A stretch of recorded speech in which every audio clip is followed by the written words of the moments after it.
Assalamualaikum warahmatullahi wabarakatuh. Alhamdulillahilladzi hadana wa waffaqana lil imani wal islam. Wassalatu wassalamu ala khairil anam sayyidina Muhammad wa alihi wa sahbihi wa man tabi'ahum bi ihsan. Amma ba'd.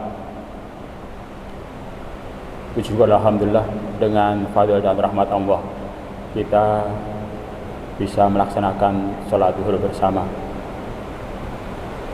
dan tentu saja dengan berjamaah di masjid ini. Semoga makbul oleh Allah Ta'ala dan berikan manfaat barokah untuk hidup kita. Salawat dan salam untuk Rasulullah Muhammad Sallallahu Alaihi Wasallam, yang tentu saja kita sebagai umatnya harus bersalawat untuk beliau sebagai ibadah mengikuti perintah Allah SWT, dan memantaskan diri untuk ditakdirkan Allah sebagai penerima syafaatnya. Semoga benar-benar kita bisa menerima syafaatnya, amin ya rabbal alamin. Jamaah sholat zuhur yang berbahagia, mohon maaf pada hari Selasa begini, ba'da zuhur, seharusnya yang beri kultum adalah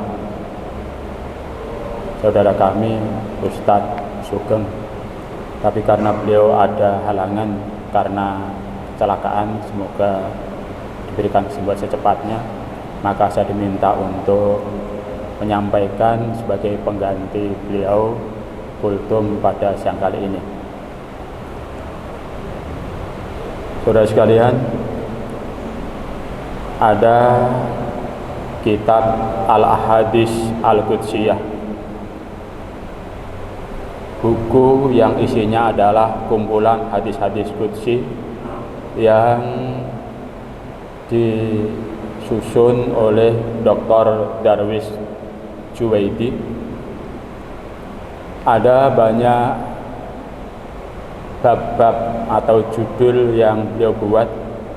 Pada bagian pertama yang dia tulis berjudul Fadlul Dzikri, keutamaan zikir. Ada hadis banyak berkaitan dengan zikir. Antara lain yang ditampilkan adalah hadis riwayat Imam Al-Bukhari dalam kitabnya Al-Jami' As-Sahih yang populer dengan sebutan Sahih Bukhari.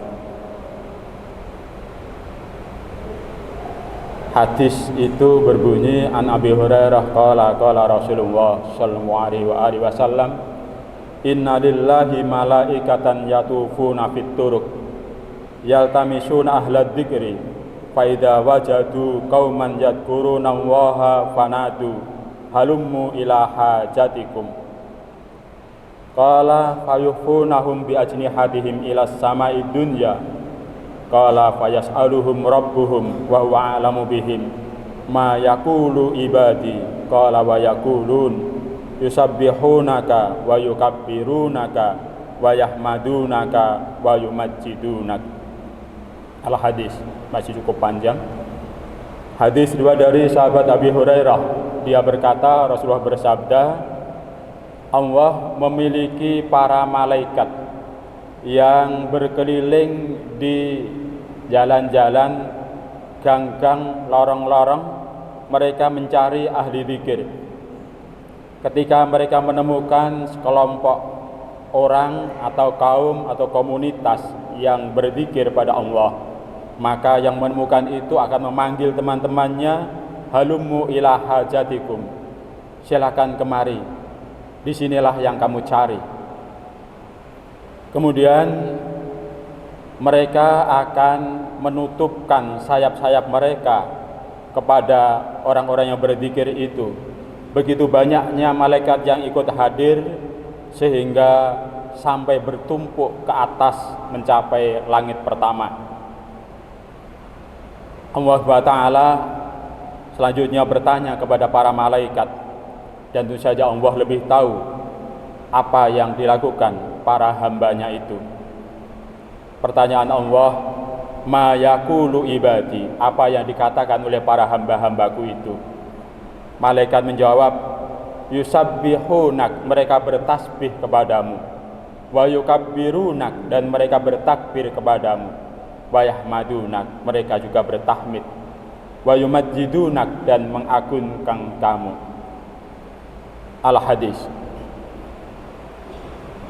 Dalam syarah hadis disebutkan para malaikat yang berkeliling itu dijelaskan dalam riwayat Imam Muslim, diberikan catatan tambahan dalam redaksi hadis hudulan.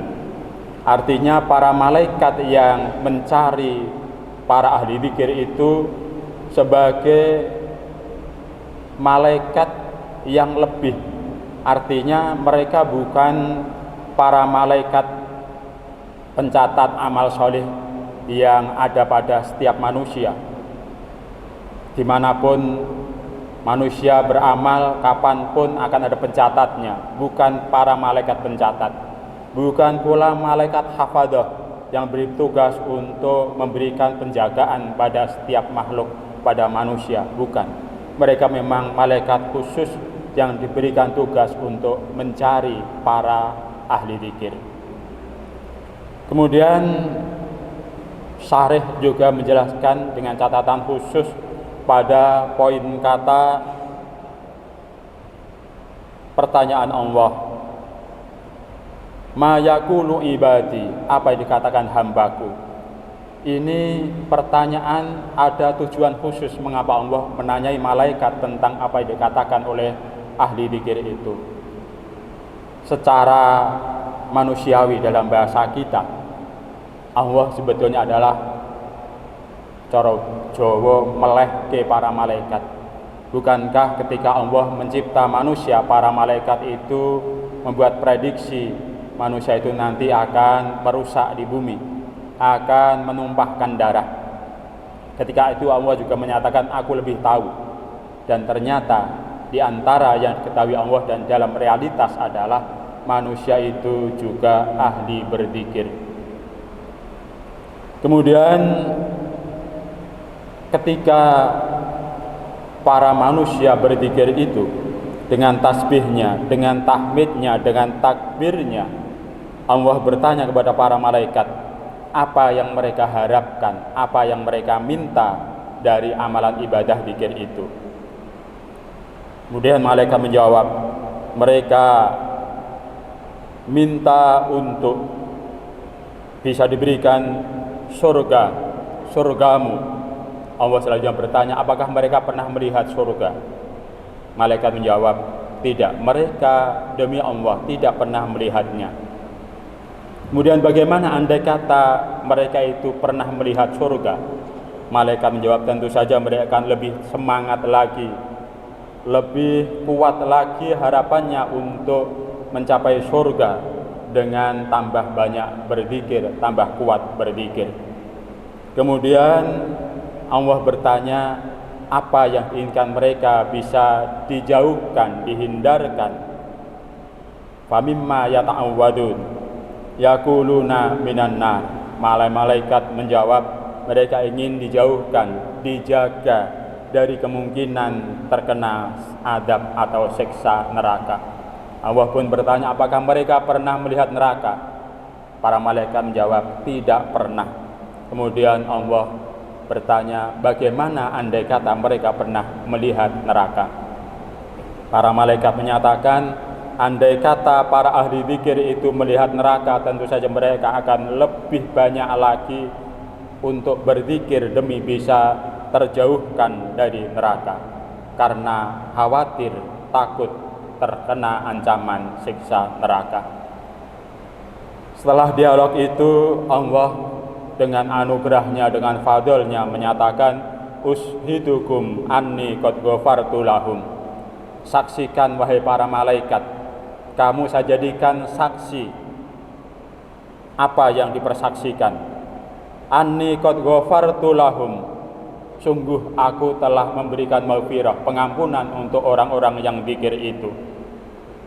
Kemudian ada malakun minal malaika, seorang individu dari malaikat menyatakan semacam protes, fihim fulan, di sana ada orang X, laisa minhum, orang itu bukan termasuk ahli zikir itu. Innama ja'ali hajatin, dia datang hanya karena kebutuhannya, apapun kebutuhannya.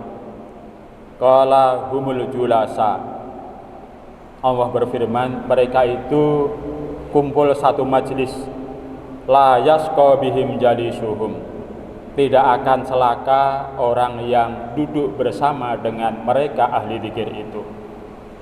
Berkaitan dengan protes ulama itu, ada redaksi yang lebih jelas mengidentifikasi siapa orang yang datang, bukan benar-benar tulus untuk zikir, tetapi untuk kebutuhannya itu. Dalam riwayat Muslim dinyatakan, fihim fulanun abdun hatta'un innama marra fajalasa ma'ahum qala fayaqul walahu wafartu humul qaumu la yasqa bihim jalisuhum. Dalam kelompok itu ada fulan, manusia X, dia adalah abdun, hamba Allah, hatta'un, yang biasa salah, sering berbuat salah. Innama marra fajalasa ma'hum, dia hanya orang yang lewat kemudian duduk bersama mereka. Ternyata Allah menyatakan, walau ghafartu, kepada dia aku juga berikan maghfirah, ampunan. Humul qaumu la yasqa bihim jalisuhum, orang-orang yang ahli zikir itu merupakan kaum, sekelompok orang yang siapapun duduk bersama mereka tidak akan celaka. Keterangan yang hampir mirip juga disampaikan dalam redaksi hadis riwayat Imam Tirmidzi. Dalam redaksi Imam Tirmidzi menyatakan, fayaquluna inna fihim fulanan al-hatta lam yuridhum innama ja'ali hajatin. Pada kelompok ahli zikir itu ada manusia X yang dia tukang salah. Lam yuridhum, tidak ada kehendak secara sengaja untuk ikut berzikir, tetapi dia datang hanya karena hajat, entah karena nagih hutang atau karena butuh apa. Yang jelas bukan sejak awal kepingin ikut berzikir. Ternyata Allah pun redaksinya dalam riwayat At-Tirmidzi sama, humul qaumu la yasqa lahum jalisun, orang ahli zikir itu siapapun yang duduk bersama mereka tidak akan celaka. Hadis ini memberikan satu petunjuk yang sangat jelas bahwa zikir itu sangat bermanfaat. Pertama-tama saja bagi orang yang bersangkutan, pelaku zikir itu sendiri. Tetapi ternyata manfaat barokahnya tidak hanya untuk yang berzikir, tetapi juga untuk mereka yang ikut bergabung dalam majelis zikir itu, apapun niatnya. Dan ternyata memang dalam Islam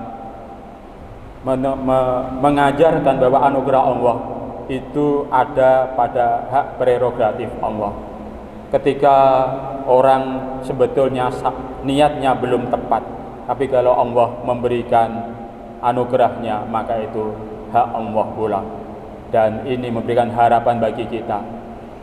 Kita mari ketika ada majelis zikir, termasuk di kampus Unisula ini cukup banyak, ada majlis duha, ada kegiatan-kegiatan zikir dan taklim yang lain. Silakan selama tidak ada halangan, tidak ada tugas yang bertabrakan jadwalnya, ikuti. Meskipun mungkin kurang paham atau kurang semangat atau bahkan sambil ngantuk-ngantuk, semoga kita termasuk ketika ikut itu, termasuk ada dalam cakupan hadis ini. Yang tidak sengaja ikut hadir, ikut gabung saja tetap diberikan maghfirah oleh Allah Subhanahu wa taala. Apalagi kalau sejak awal niatnya ikut bergabung dalam majelis zikir. Dan saja yang paling ideal, dan saja orang zikir itu benar-benar ikhlas dalam tataran tertinggi, yaitu patuh pada perintah Allah. Tetapi andai kata keikhlasannya masih di bawahnya, termasuk karena mengharapkan surga, mengharapkan terjauhkan dari neraka itu pun masih ditolerir, masih tetap baik. Mengapa? Karena diberikannya surga itu indikator yang jelas bahwa yang bersangkutan diridhoi oleh Allah Subhanahu wa taala. Kemudian juga ketika seseorang dijauhkan dari neraka, itu berarti indikator yang sangat tegas bahwa yang bersangkutan jauh dari murka Allah Subhanahu wa taala. Kiranya ini saya sampaikan, semoga Allah membimbing kita untuk zikir, bagaimana kita doa, Allahumma ij'alna minadz dzakirin, Allahumma inna ala dzikrika wa syukrika wa husni ibadatik. Amin ya rabbal alamin. Cukup sekian, wallahul muwaffiq ila aqwamit thoriq. Wassalamualaikum warahmatullahi wabarakatuh.